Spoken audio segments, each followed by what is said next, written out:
guys, it's April.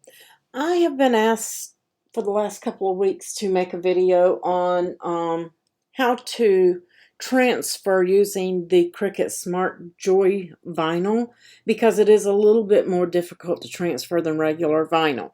So let's go ahead and get started. I have already picked my design and my machine right here at Machine Family. You want to make sure that you're selecting your Joy, and we are going to click on Make It. On this screen, we need to choose what we're cutting, and because we're cutting the Smart Joy, it's on a thicker backing, and that's what makes it a little more difficult to transfer than others. So I am going to select Without a Mat for that Smart Joy material and hit Done. And then we're going to go ahead and select Continue. It's telling me what size I need my material and that I'm not using a mat. And I'm hitting Continue there. It's going to connect to my Joy, which is already turned on, and we'll pop over there after we select Smart Vinyl right here. And now it's telling me to make sure that my fine point blade is in the clamp and to load my material. So let's pop over to the camera and I'll feed that in so you guys can see how that works.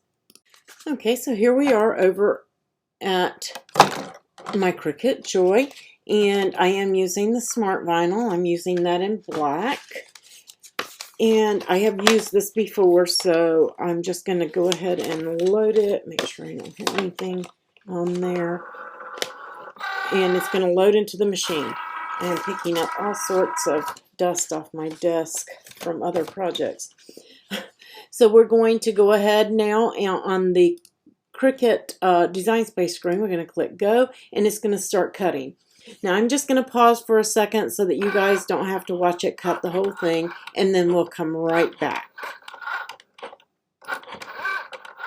Okay, so our Joy has finished cutting, so I'm just going to click Unload on the computer screen, and I am just going to cut this off just below my design.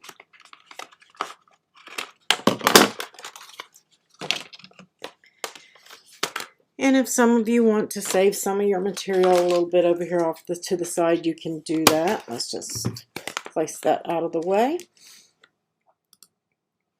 Let me quit that so that I have plenty of juice for everything else.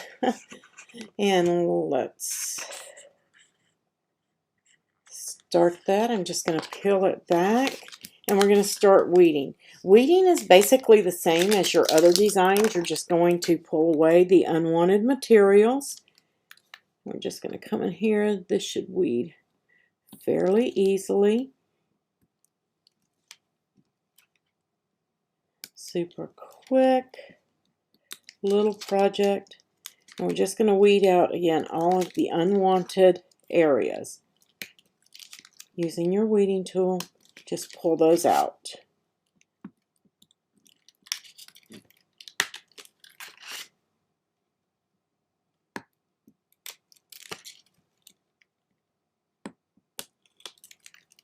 And I am just going to be placing this on a jar just to show you guys how to do this.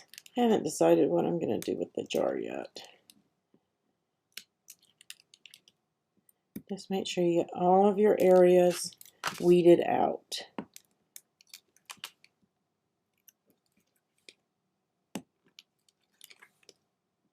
There we go. And so now that we have that completely weeded, I'm going to get rid of all of our sticky stuff off of our fingers. Now you're going to need some transfer tape, and I am using the Cricut transfer tape that comes with the Joy, or is made for the Joy on a shorter roll. So I'm just going to make sure that I have enough to cover my design. Don't need any more than that. I'm just going to cut it down, and these smaller pieces can be used for other projects later.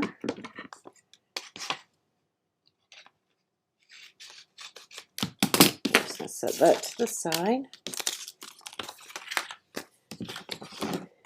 And then we're just going to peel back the corner of this transfer tape. Now, some people like to de-tack it. I do not.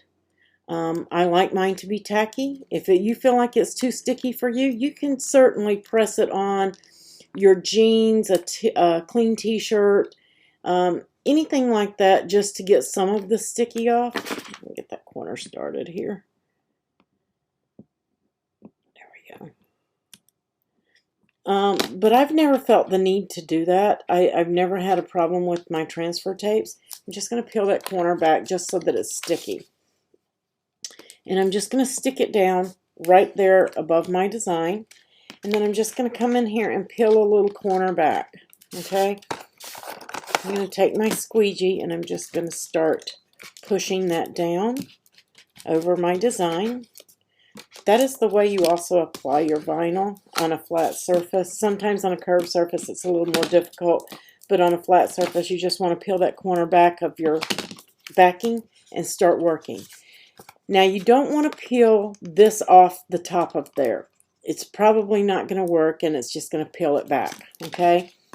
That's the same as any other vinyl. You want to flip it over and pull back your backing from the design, okay? It does make a difference, and you're just going to start working with it. Because this backing is so much stiffer, it's like a plastic rather than a paper film, so it's stiff.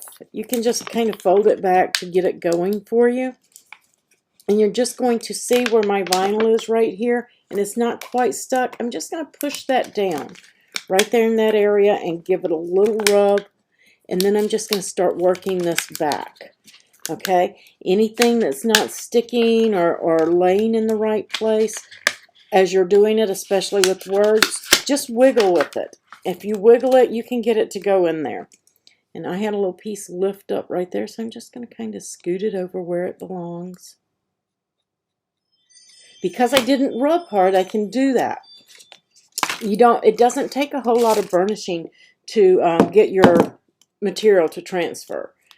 And then I've already cleaned this with alcohol. You want to make sure you do that. And I'm just going to place it right here at the bottom. And then I'm just going to start working with it. And this is the way to avoid most of your air bubbles, is to work one side and then the other, pressing it down as you go. Okay? You can use your fingers and get in there. I might have a little wrinkle, but we can work that out. Then you're just going to pull that tape back and flat against itself, pull that off. Okay, now I have a couple of little wrinkles in here, and I'm just going to go in here and work them out. My finger, my squeegee.